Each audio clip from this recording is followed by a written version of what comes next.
So the last one I want to talk about is a film called Unstoppable, and this is a 2018 Korean film. And it was just one that was just sitting there on what was it? I think it was Amazon Prime Video, and I like the actor, the star of this, man. So this is directed by Kim Min Ho. And basically the story is a legendary hard-hitting gangster comes out of retirement to save his kidnapped wife, and it's starring Dong-seok. You might recognize him. He's a big fella from Train to Busan. That's where I first saw him at.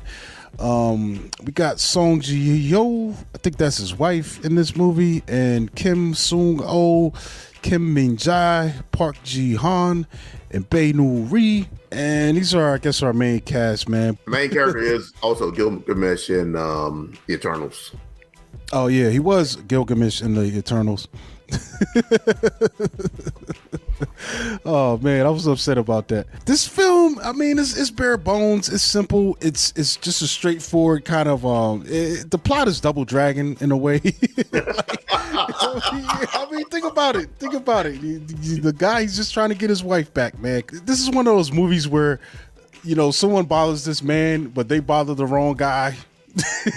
Because this guy is serious, man. Like it says, he was a legendary hard-hitting gangster, and he's coming out of retirement to get his woman back, and it's fun, man. It's a fun film, man.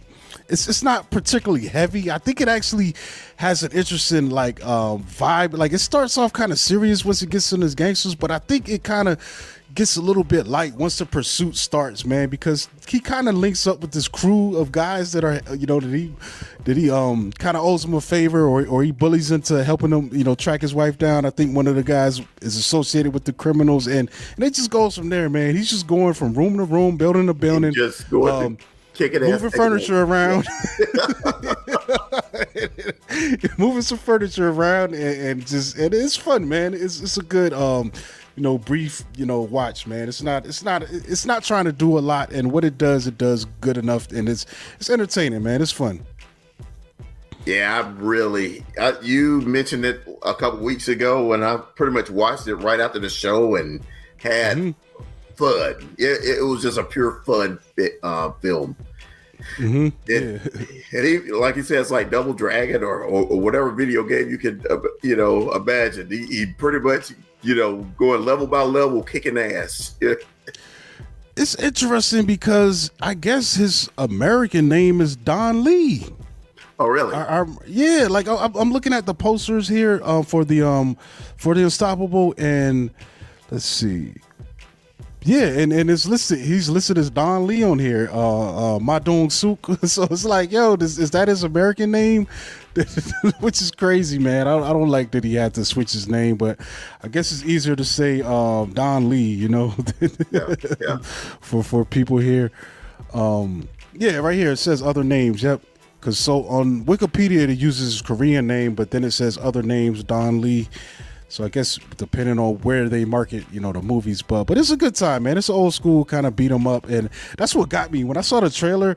Because I'm browsing, and I do like the fact that you can click on trailers, on some of these streaming services. And I just saw this big dude just messing people up, and I was like, you know what? That's all I need. I don't need more than that. And I'm glad I took the time to check it out, man. So yeah, it was good. Yeah. Korea's been coming along like great in the last I think ever since I saw which was a while ago. What's the film with the monster film? I can't remember the name of it. Yeah, ever since Host, and they've been on a really good run, man. Really making some really great films, really great directors, and really great actors as well.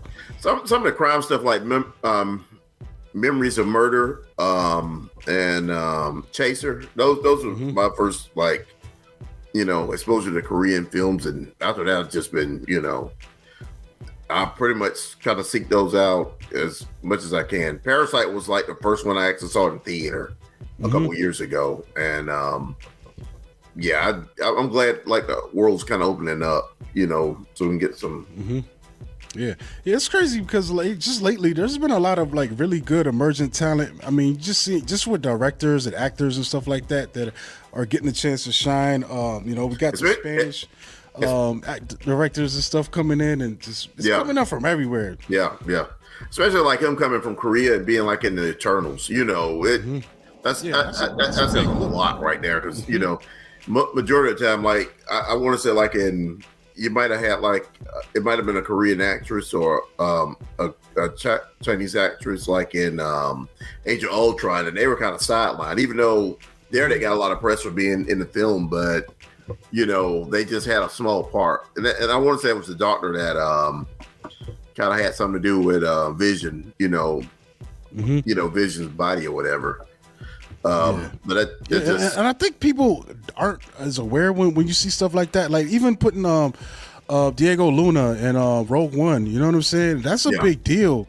You know, we might not know who he was like that, but on the international level, when you could get the guy that's number one in their country, that's a big deal. You know, so yeah, I like to see stuff like that. You know, yeah, me too.